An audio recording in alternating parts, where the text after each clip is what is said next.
अस्सलाम वालेकुम। भुलेखा टीवी ਦੇ ਨਾਲ मैं आज़म तौकीर। नाजरीन, दरियाए सवात ਦੇ ਵਿੱਚ ਡਸਕਾ ਜ਼ਿਲ੍ਹਾ ਸਿਆਲਕੋਟ ਤੇ 18 ਜੀ ਡੁੱਬ ਕੇ ਤੇ ਸ਼ਹੀਦ ਹੋ ਗਏ। ਇਹ ਇੱਕ ਅਲਮੀਆ ਹੈ। ਮੈਨੂੰ ਸਮਝ ਕੋਈ ਨਹੀਂ ਆ ਰਹੀ। ਅੱਜ ਦਾ ਵਿਲਾਗ ਕਰਨ ਲੱਗਿਆ ਕਿ ਕਿੱਥੋਂ ਗੱਲ ਸ਼ੁਰੂ ਕਰਾਂ, ਕਿੱਥੋਂ ਨਾ ਕਰਾਂ, ਕਿਹੜੀ ਗੱਲ ਕਰਾਂ ਤੇ ਕਿਹੜੀ ਨਾ ਕਰਾਂ। मैं कैमरे ਨੂੰ ਵੇਖੀ ਜਾ ਰਿਹਾ ਤੇ कैमरा ਮੈਨੂੰ ਵੇਖੀ ਜਾ ਰਿਹਾ ਹੈ, ਇਸ ਵਾਸਤੇ ਕਿ ਮੈਂ ਆਪਣੀ 25 ਸਾਲਾ ਸਹਾਫਤੀ ਜ਼ਿੰਦਗੀ ਦੇ ਵਿੱਚ ਏਡੀ ਬੇਬਸੀ ਦੀ ਮੌਤ ਅੱਜ ਤੱਕ ਨਹੀਂ ਵੇਖੀ।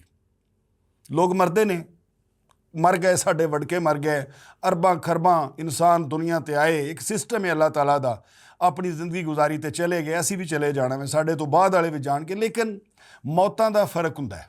ਹਾਦਸੇ ਨਾਲ ਮੌਤ ਹੁੰਦੀ ਹੈ, ਬਿਮਾਰ ਹੋ ਕੇ ਮੌਤ ਹੁੰਦੀ ਹੈ, ਕਤਲ ਹੋ ਜਾਂਦੇ ਨੇ ਲੋਕ। ਇਹ ਸਾਰੀਆਂ ਮੁਖਤਲਿਫ ਕੰਡੀਸ਼ਨਾਂ ਨੇ। ਲੇਕਿਨ ਜਿਹੜੀ ਇਹ ਮੌਤ ਵੇਖੀ ਹੈ ਦਰਿਆਏ ਸਵਾਤ ਦੇ ਵਿੱਚ, ਏਡੀ ਬੇਬਸੀ ਮੈਂ ਅੱਜ ਤੱਕ ਨਹੀਂ ਵੇਖੀ ਕਿ ਇੱਕੋ ਘਰ ਦੇ 18 ਜੀ, ਜਿਨ੍ਹਾਂ ਦੇ ਵਿੱਚ ਬੱਚੀਆਂ, ਬੱਚੇ, ਜਵਾਨ, ਬੁੱਢੇ, ਔਰਤਾਂ ਸ਼ਾਮਿਲ ਨੇ, ਘਰੋਂ ਸੈਰ ਕਰਨ ਲਈ ਜਾਂਦੇ ਨੇ ਤੇ ਦਰਿਆਏ ਸਵਾਤ ਦੇ ਵਿੱਚ ਅਚਾਨਕ ਸੈਲਾਬੀ ਰੇਲਾ ਆਉਂਦਾ ਹੈ ਤੇ ਉਹ ਫਸ ਜਾਂਦੇ ਨੇ ਤੇ 2 ਘੰਟੇ ਤੱਕ ਮੌਤ ਦਾ ਇੰਤਜ਼ਾਰ ਕਰਦੇ ਰਹੇ ਨੇ। ਇਮਦਾਦੀ ਕਾਰਵਾਈਆਂ ਦਾ ਨਹੀਂ, ਮੌਤ ਦਾ ਇੰਤਜ਼ਾਰ। ਔਰ ਮੌਤ ਦਾ ਇੰਤਜ਼ਾਰ ਕਿੰਨਾ ਮੁਸ਼ਕਿਲ ਕੰਮ ਹੈ, ਇਹ ਕਿਸੇ ਸਜ਼ਾਏ ਮੌਤ ਦੇ ਕੈਦੀ ਨੂੰ ਪੁੱਛੋ। ਜਦੋਂ ਉਹਦੇ ਆਖਰੀ 10 ਦਿਨ ਸ਼ੁਰੂ ਹੋ ਜਾਂਦੇ ਨਾ ਕਿ 10 ਦਿਨ ਬਾਅਦ ਤੈਨੂੰ ਫਾਇਲ ਦਿੱਤਾ ਜਾਣਾ ਹੈ, ਉਦੋਂ ਜਿਹੜੀ ਉਹ ਅਜ਼ੀਅਤ 'ਚੋਂ ਗੁਜ਼ਰਦਾ ਹੈ ਇਹ ਉਹੀ ਜਾਣਦਾ ਹੈ। ਲੇਕਿਨ ਉਹ ਵੀ ਛੋਟੀ ਹੈ। ਜਿਹੜੀ ਇਹ ਬੇਬਸੀ ਦੀ ਮੌਤ ਹੈ ਨਾ, ਇਹਦੇ ਸਾਹਮਣੇ ਉਹ ਵੀ ਛੋਟੀ। ਉਹਦੀ ਵਜ੍ਹਾ ਉਹਨੇ ਸਿਰਫ ਇਕੱਲੇ ਨੇ ਮਰਨਾ ਹੁੰਦਾ ਹੈ। ਉਹਨੂੰ ਪਤਾ ਹੈ ਕਿ ਮੇਰੀ ਜ਼ਿੰਦਗੀ ਮੁੱਕਣ ਵਾਲੀ ਹੈ, 10 ਦਿਨ ਬਾਅਦ ਮੈਨੂੰ ਫਾਇਲ ਦਿੱਤਾ ਜਾਣਾ ਵੇ। ਲੇਕਿਨ ਇੱਥੇ ਕੀ ਹੋਇਆ? ਇੱਥੇ ਇਹ ਹੋਇਆ ਵੇ 18 ਜੀ ਪੱਥਰਾਂ ਦੇ ਟੀਲੇ ਦੇ ਉੱਤੇ ਖਲੋਤੇ ਨਜ਼ਰ ਆਉਂਦੇ ਪਏ। 4 ਚੁਫੇਰੇ ਪਾਣੀ ਹੈ ਔਰ ਪਾਣੀ ਦੀ ਸਪੀਡ ਇੰਨੀ ਹੈ ਕਿ ਗੋਲੀ ਜਿੰਨੀ ਸਪੀਡ ਹੈ। ਅੱਛਾ, ਹੁਣ ਪਾਣੀ ਚੜ੍ਹਨਾ ਸ਼ੁਰੂ ਹੋ ਗਿਆ। ਕਿਨਾਰੇ ਦੇ ਉੱਤੇ ਲੋਕ ਖਲੋਤੇ, ਉਹਨਾਂ ਦੀ ਵੀਡੀਓਜ਼ ਬਣਾ ਰਹੇ ਨੇ, ਲੇਕਿਨ ਉਹਨਾਂ ਦੀ ਕੋਈ ਹੈਲਪ ਕਰ ਨਹੀਂ ਪਾ ਰਿਹਾ। ਇਸ ਵਾਸਤੇ ਕਿ ਜਿਹੜੇ ਲੋਕ ਉਹ ਖਲੋਤੇ ਉਹ ਕਰ ਵੀ ਨਹੀਂ ਸੀ ਸਕਦੇ। ਉਹਦੀ ਵਜ੍ਹਾ ਇੱਕ ਤਾਂ ਦਰਿਆ ਉੱਤੋਂ, ਉਹਦੇ ਪਾਣੀ ਦੀ ਸਪੀਡ ਬਹੁਤ ਜ਼ਿਆਦਾ ਵੇ। ਕੋਈ ਨਹਿਰ ਹੁੰਦੀ, ਕੋਈ ਰੱਸਾ ਸੁੱਟਦਾ, ਕੋਈ ਤਰੀਕਾ ਲੜਾਉਂਦਾ ਨਹੀਂ।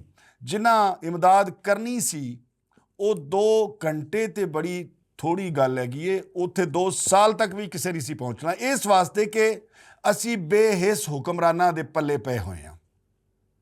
ਤੁਹਾਨੂੰ ਪਤਾ ਜਦੋਂ ਉਹ 2 ਘੰਟੇ ਉਹ ਮੌਤ ਦਾ ਇੰਤਜ਼ਾਰ ਕਰਦੇ ਰਹੇ ਨਾ ਤੇ ਇੱਕ ਇੱਕ ਕਰਕੇ ਰੁੜਨਾ ਸ਼ੁਰੂ ਹੋਏ ਨੇ। ਇੱਕ ਬੱਚਾ ਰੁੜਦਾ ਜਾ ਰਿਹਾ। ਜਿਹੜੇ ਪਿੱਛੇ ਖਲੋਤੇ ਸਨ ਉਹਨਾਂ ਦੀਆਂ ਚੀਖਾਂ, ਕਦੀ ਉਹ ਕੰਢੇ ਵੱਲ ਵੇਖਦੇ ਸਨ, ਕਦੀ ਕੋਲੋਂ ਇੱਕ ਪੁਲ ਲੰਘਦਾ ਪਿਆ, ਉਹਦੇ ਤੋਂ ਗੱਡੀਆਂ ਲੰਘਦੀਆਂ ਵੇਖਦੇ ਸਨ। ਜ਼ਿੰਦਗੀ ਵਾਲੇ ਪਾਸੇ ਜਾ ਰਹੀ ਸੀ ਔਰ ਉਹ ਆਪਣੇ ਨਾਲ ਦਿਆਂ ਨੂੰ ਡੁੱਬਦਿਆਂ ਵੇਖ ਕੇ ਕਦੀ ਰੱਬ ਵੱਲ, ਅਸਮਾਨ ਵੱਲ ਵੇਖਦੇ ਸਨ ਕਿ ਰੱਬਾ ਤੂੰ ਹੀ ਕੋਈ ਕਰਮ ਕਮਾ ਦੇ, ਕਿਸੇ ਨੂੰ ਭੇਜ ਦੇ। ਲੇਕਿਨ ਕੋਈ ਨਹੀਂ ਪਹੁੰਚਿਆ। ਜਦੋਂ ਡੁੱਬਦੇ ਪਏ ਸਨ ਉਦੋਂ ਉੱਥੇ ਦਾ ਹਾਕਮ, ਉਸ ਸੂਬੇ ਦਾ ਹਾਕਮ ਅਲੀ ਅਮੀਨ ਗੰਡਾਪੁਰ, ਅਦਾਲਤ ਦੇ ਬਾਹਰ ਖਲੋ ਕੇ ਤਹਿਰੀਕੇ ਇਨਸਾਫ ਨੂੰ ਲੀਡ ਕਰ ਰਿਹਾ ਸੀ। ਉਹ ਤਹਿਰੀਕੇ ਇਨਸਾਫ ਦੀ ਤਹਿਰੀਕ ਨੂੰ ਲੀਡ ਨਹੀਂ ਸੀ ਕਰ ਰਿਹਾ। ਉਹ ਆਪਣੀ ਕੁਰਸੀ ਨੂੰ ਬਚਾਉਣ ਵਾਸਤੇ, ਆਪਣੀ ਕੁਰਸੀ ਨੂੰ ਪੱਕਿਆਂ ਕਰਨ ਵਾਸਤੇ ਅਦਾਲਤੀ ਹੁਕਮ ਦਾ ਇੰਤਜ਼ਾਰ ਕਰ ਰਿਹਾ ਸੀ ਬਾਹਰ ਖਲੋ ਕੇ। ਉਹਨੂੰ ਕੀ ਲੱਗੇ ਕਿ ਇਹ 18 ਜੀ ਕੌਣ ਨੇ? 18 ਕੀ, 18,000 ਵੀ ਮਰ ਜਾਂਦਾ ਤੇ ਕਿਸੇ ਮਦਦ ਨਹੀਂ ਸੀ ਪਹੁੰਚਣਾ। ਉਹ 18 ਦੇ 18 ਇੱਕ ਇੱਕ ਕਰਕੇ ਡੁੱਬ ਕੇ ਮਰਦੇ ਰਹੇ। ਤੁਸੀਂ ਯਕੀਨ ਕਰੋ, ਤੁਸੀਂ ਵੀ ਇਹ ਵੀਡੀਓ ਵੇਖੋਗੇ, ਵੇਖ ਰਹੇ ਹੋ। ਮੈਂ ਨਹੀਂ ਸਮਝਦਾ ਕੋਈ ਵੀ ਦਰਦ ਵਾਲਾ ਬੰਦਾ ਜਿਹਦੇ ਸੀਨੇ ਵਿੱਚ ਦਿਲ ਹੈ ਵੇ, ਇਹ ਵੀਡੀਓ ਵੇਖਣ ਤੋਂ ਬਾਅਦ 10 ਦਿਨ ਉਹ ਸੌਂ ਸਕੇ। ਤੇ ਜਿਨ੍ਹਾਂ ਦੇ ਆਪਣੇ ਡੁੱਬ ਕੇ ਮਰ ਗਏ ਨੇ, ਇਹ 18 ਜੀ ਮਰੇ ਨਹੀਂ। ਪਹਿਲੀ ਗੱਲ ਤੇ ਇਹ ਵੀ ਕਿ ਮਰੇ ਨਹੀਂ, ਇਹ ਸ਼ਹੀਦ ਵੀ ਨਹੀਂ ਹੋਏ, ਇਹ ਕਤਲ ਹੋਏ ਨੇ। ਔਰ ਇਹ ਕਤਲ ਦੀ ਜ਼ਿੰਮੇਦਾਰ ਉੱਥੇ ਦੀ ਲੋਕਲ ਹਕੂਮਤ ਹੈ। ਉਸ ਸੂਬੇ ਦੀ ਹਕੂਮਤ ਇਹਨਾਂ ਕਤਲਾਂ ਦੀ ਜ਼ਿੰਮੇਦਾਰ ਹੈ। ਔਰ ਅਸੀਂ ਅਪੀਲ ਕਰਨੇ ਆ ਕਿ ਇਹਨਾਂ ਦੇ ਖਿਲਾਫ ਬਕਾਇਦਾ ਕਤਲ ਦੀ ਕਾਰਵਾਈ ਹੋਣੀ ਚਾਹੀਦੀ ਹੋ। ਇਸ ਵਾਸਤੇ ਯਾਰ ਅਸੀਂ ਕਿਸ ਤਰ੍ਹਾਂ ਦੇ ਮੁਲਕ ਦੇ ਵਿੱਚ ਬੈਠੇ ਹਾਂ। ਇਟਲੀ ਦੇ ਵਿੱਚ ਸੈਲਾਬੀ ਰੇਲੇ 'ਚ ਕੁੱਤਾ ਫਸ ਜਾਂਦਾ ਹੈ, ਹੈਲੀਕਾਪਟਰ ਨੂੰ ਬਚਾਉਣ ਵਾਸਤੇ ਆਉਂਦੇ ਨੇ ਤੇ ਸਾਡੇ ਹੈਲੀਕਾਪਟਰ 2 ਘੰਟਿਆਂ ਦੇ ਵਿੱਚ ਤੇ ਕਰਾਚੀ ਤੋਂ ਵੀ ਹੈਲੀਕਾਪਟਰ ਆ ਸਕਦਾ ਸੀ। ਇੱਥੇ ਉਸ ਸੂਬੇ ਦੇ ਵਿੱਚ ਹੈਲੀਕਾਪਟਰ ਮੌਜੂਦ ਨੇ। ਸਾਡਾ ਵਜ਼ੀਰ ਆਲਾ ਜਿਹੜਾ ਉੱਥੇ ਦਾ ਹੈ ਵੇ, ਉਹ ਹੈਲੀਕਾਪਟਰ ਝੂਟਦਾ ਹੈ ਆਪਣੇ ਕੰਮਾਂ ਵਾਸਤੇ, ਇਹਤਜਾਜੀ ਤਹਿਰੀਕਾਂ ਵਾਸਤੇ, ਆਪਣੀ ਹਕੂਮਤ ਨੂੰ ਬਚਾਉਣ ਵਾਸਤੇ, ਸਾਰਾ ਕੁਝ ਕਰਦਾ ਵੇ। ਲੇਕਿਨ ਇਹਨਾਂ 18 ਜੀਆਂ ਨੂੰ ਬਚਾਉਣ ਵਾਸਤੇ ਕੋਈ ਹੈਲੀਕਾਪਟਰ, ਤੇ ਬੜੀ ਦੂਰ ਦੀ ਗੱਲ ਉੱਥੋਂ ਦੇ ਜਿਹੜੇ ਰੈਸਕਿਊ ਇਦਾਰੇ ਨੇ ਉਹ ਕਿੱਥੇ ਸੁੱਤੇ ਸਨ। 2 ਘੰਟਿਆਂ 'ਚ ਕੋਈ ਰੈਸਕਿਊ ਦੀ ਉੱਥੇ ਗੱਡੀ ਨਹੀਂ ਪਹੁੰਚੀ, ਕੋਈ ਰੈਸਕਿਊ ਐਹਲਕਾਰ ਨਹੀਂ ਪਹੁੰਚਿਆ। ਔਰ ਮਜ਼ੇ ਦੀ ਗੱਲ, ਅਸੀਂ ਉਸ ਦੇਸ਼ ਵਿੱਚ ਰਹਿੰਦੇ ਹਾਂ ਜਿੱਥੇ ਦੇ ਰੈਸਕਿਊ ਇਦਾਰੇ ਸਿਰਫ ਲਾਸ਼ਾਂ ਨੂੰ ਰੈਸਕਿਊ ਕਰਦੇ ਨੇ। ਬਾਹਰ ਦੀ ਦੁਨੀਆ ਦੇ ਵਿੱਚ ਰੈਸਕਿਊ ਇਦਾਰੇ ਇਨਸਾਨਾਂ ਨੂੰ ਰੈਸਕਿਊ ਕਰਦੇ ਨੇ, ਉਹਨਾਂ ਦੀ ਜਾਨ ਬਚਾਉਂਦੇ ਨੇ। ਅਗਰ ਅੱਗ ਲੱਗੀ ਹੈ ਤਾਂ ਉਹਨਾਂ ਨੂੰ ਜ਼ਿੰਦਾ ਉੱਥੋਂ ਕੱਢਣ ਵਾਸਤੇ ਉਹ ਆਪਰੇਸ਼ਨ ਕਰਦੇ ਨੇ। ਅਗਰ ਕੋਈ ਡੁੱਬਦਾ ਪਿਆ ਤਾਂ ਉਹਨੂੰ ਜ਼ਿੰਦਾ ਬਚਾਉਣ ਵਾਸਤੇ ਉਹ ਦਰਿਆਵਾਂ 'ਚ ਕੂਦ ਜਾਂਦੇ ਨੇ। ਲੇਕਿਨ ਸਾਡੇ ਰੈਸਕਿਊ ਇਦਾਰੇ ਮਾਸ਼ਾ ਅੱਲਾ ਸਿਰਫ ਲਾਸ਼ਾਂ ਨੂੰ ਰੈਸਕਿਊ ਕਰਨ ਵਾਸਤੇ ਆਉਂਦੇ ਨੇ। ਕੋਈ ਇਦਾਰਾ ਉੱਥੇ ਨਹੀਂ ਪਹੁੰਚਿਆ। ਢੇਰ ਸਾਰੇ ਇਦਾਰੇ ਨੇ, ਬਲਕਿ ਇੰਜ ਦੇ ਹਾਲਾਤ ਦੇ ਵਿੱਚ ਤੇ ਸਾਰੇ ਇਦਾਰੇ ਹੀ ਜ਼ਿੰਮੇਦਾਰ ਹੁੰਦੇ ਨੇ।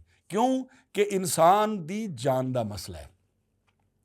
ਜਾਨ ਉਹ ਜਿਹੜੀ ਇੱਕ ਵਾਰੀ ਮਿਲੀ ਏ, ਦੁਬਾਰਾ ਉਸ ਇਨਸਾਨ ਨੂੰ ਉਹ ਹਯਾਤੀ ਕਦੀ ਵੀ ਨਹੀਂ ਮਿਲ ਸਕਦੀ। ਲੇਕਿਨ ਇੱਥੇ ਇਨਸਾਨ ਦੀ ਅਹਿਮੀਅਤ ਹੀ ਕੀ ਹੈ? ਇੱਥੇ ਕੋਈ ਅਹਿਮੀਅਤ ਨਹੀਂ ਹੈ। ਸਾਡੇ ਮੁਲਕ ਦੇ ਵਿੱਚ ਜੋ ਜ਼ੁਲਮ ਹੋ ਰਿਹਾ ਹੈ ਉਹਦੇ ਸਾਰੇ ਜ਼ੁਲਮਾਂ ਦੇ ਜ਼ਿੰਮੇਦਾਰ ਹੁਕਮਰਾਨ ਨੇ। ਅਲੀ ਅਮੀਨ ਗੰਡਾਪੁਰ ਸਾਹਿਬ, ਇੱਕ ਅਦਾਲਤ ਇੱਥੇ ਵੇ, ਇੱਕ ਅਦਾਲਤ ਉੱਤੇ ਵੇ। ਇੱਥੇ ਦੀ ਅਦਾਲਤ ਤੇਰੀ ਤਾਕਤ ਦੀ ਵਜ੍ਹਾ ਤੋਂ, ਤੇਰੀ ਕੁਰਸੀ ਦੀ ਵਜ੍ਹਾ ਤੋਂ ਤੇਰਾ ਗਲਮਾ ਨਹੀਂ ਫੜ ਸਕੇਗੀ। ਲੇਕਿਨ ਇੱਕ ਅਦਾਲਤ ਉੱਥੇ ਵੀ ਹੈ ਵੇ। ਉੱਥੇ ਇਹਨਾਂ 18 ਬੰਦਿਆਂ ਨੇ ਜਿਨ੍ਹਾਂ ਦੀਆਂ ਚੀਕਾਂ ਅਸਮਾਨ ਤੱਕ ਗਈਆਂ ਨੇ, ਜਿਨ੍ਹਾਂ ਦੇ ਮੌਤ ਸਾਹਮਣੇ ਸੀ ਔਰ ਉਹ ਮਰਦੇ ਜਾ ਰਹੇ ਸਨ ਇੱਕ ਇੱਕ ਹੋ ਕੇ। ਅਫਸੋਸ ਦੀ ਗੱਲ ਹੈ, ਮੇਰੇ ਕੋਲ ਅਲਫਾਜ਼ ਨਹੀਂ ਹੈ। ਮੈਂ ਕਿਵੇਂ ਉਹ ਸੀਨ ਜਿਹੜਾ ਹੈ ਉਹ ਤੁਹਾਨੂੰ ਕਿਵੇਂ ਦੱਸ ਸਕਾਂ? ਕੀ ਬੇਬਸੀ ਹੋਏਗੀ, ਉਹ ਕਿੰਨਾ ਰੋਏ ਹੋਣਗੇ, ਉਹ ਕਿੰਨਾ ਚੀਖੇ ਹੋਣਗੇ, ਉਹਨਾਂ ਕਿੰਨਾ ਇਹ ਕਿਹਾ ਹੋਏਗਾ ਕਿ ਖੁਦਾਰਾ ਸਾਨੂੰ ਬਚਾ ਲਿਓ। ਲੇਕਿਨ ਕੋਈ ਬਚਾਉਣ ਨਹੀਂ ਆਇਆ। ਉਸ ਅਦਾਲਤ ਦੇ ਵਿੱਚ ਅਲੀ ਅਮੀਨ ਗੰਡਾਪੁਰ ਸਾਹਿਬ ਤੁਹਾਡਾ ਗਲਮਾ ਹੋਣਾ ਹੈ ਔਰ ਇਹਨਾਂ 18 ਦਾ ਹੱਥ ਹੋਣਾ ਹੈ। ਔਰ ਮੈਂ ਸਮਝਣਾ ਵਾਂ ਕਿ ਇਹ 18 ਬੰਦੇ ਨਹੀਂ ਮੋਏ, ਇਹ ਪੂਰੇ ਟੱਬਰ ਮਰ ਗਏ ਨੇ ਇਸ ਵਾਸਤੇ ਕਿ ਜਿਨ੍ਹਾਂ ਦੇ 18 ਜੀ ਇੰਜ ਡੁੱਬ ਕੇ ਇੱਕੋ ਦਿਨ ਇੱਕੋ ਲਮਹੇ ਦੇ ਵਿੱਚ ਮਰ ਗਏ, ਉਹ ਜ਼ਿੰਦਾ ਰਹਿਣਗੇ? ਕਿਸੇ ਨਹੀਂ ਜ਼ਿੰਦਾ ਰਹਿਣਾ। ਉਹਨਾਂ ਤੇ ਜਦੋਂ ਦੀ ਉਹ ਖਬਰ ਮਿਲੀ ਏ ਉਹ ਉਦੋਂ ਦੀ ਮਰ ਗਏ ਹੋਏ ਨੇ। ਉਹਨਾਂ ਨੇ ਆਪਣੇ ਬੱਚਿਆਂ ਦੀਆਂ ਚੀਖਾਂ ਸੁਣਾਈ ਦਿੰਦੀਆਂ ਪਈਆਂ ਨੇ, ਉਹ ਡੁੱਬਦਿਆਂ ਪਿਆ ਦੀਆਂ ਵੀਡੀਓਜ਼ ਵੇਖਦੇ ਨੇ। ਸਾਡੇ ਵਰਗੇ ਲੋਕ ਜਿਹੜੇ ਉਹਨਾਂ ਦੇ ਕੁਝ ਨਹੀਂ ਲੱਗਦੇ। ਮੈਨੂੰ ਸਿਰਫ ਇੰਨਾ ਪਤਾ ਹੈ ਕਿ ਉਹ ਡਸਕਾ ਸਿਆਲਕੋਟ ਦਾ ਇੱਕ ਖਾਨਦਾਨ ਹੈ, ਉੱਥੋਂ ਦੇ ਉਹ ਰਹਿਣ ਵਾਲੇ ਸਨ, ਡਸਕੇ ਦੇ ਰਹਿਣ ਵਾਲੇ ਸਨ। ਮੈਨੂੰ ਇੰਨੀ ਤਕਲੀਫ ਹੈ ਕਿ ਮੈਂ ਸਾਰੀ ਰਾਤ ਇਹ ਵੀਡੀਓ ਵੇਖ ਕੇ ਸੌਂ ਨਹੀਂ ਸਕਿਆ। ਤੇ ਜਿਨ੍ਹਾਂ ਦੇ ਮਰੇ ਨੇ ਉਹ ਸੌਂ ਜਾਣਗੇ। ਸੌਣਾ ਤੇ ਬੜੀ ਦੂਰ ਦੀ ਗੱਲ ਹੈ, ਉਹਨਾਂ ਦਾ ਜ਼ਿੰਦਾ ਰਹਿਣਾ ਮੁਸ਼ਕਿਲ ਹੈ। ਇਹ ਪੂਰਾ ਟੱਬਰ ਨਹੀਂ ਮੋਇਆ, ਇਹ ਉਹ ਇਲਾਕਾ ਮਰ ਗਿਆ ਹੈ। ਔਰ ਇਹਦਾ ਜ਼ਿੰਮੇਦਾਰ ਕੌਣ ਹੈ? ਸਾਡੇ ਹੁਕਮਰਾਨ। ਔਰ ਹੁਕਮਰਾਨੋਂ, ਇੱਕ ਦਿਨ ਤੁਹਾਨੂੰ ਰੱਬ ਜ਼ਰੂਰ ਪੁੱਛੇਗਾ।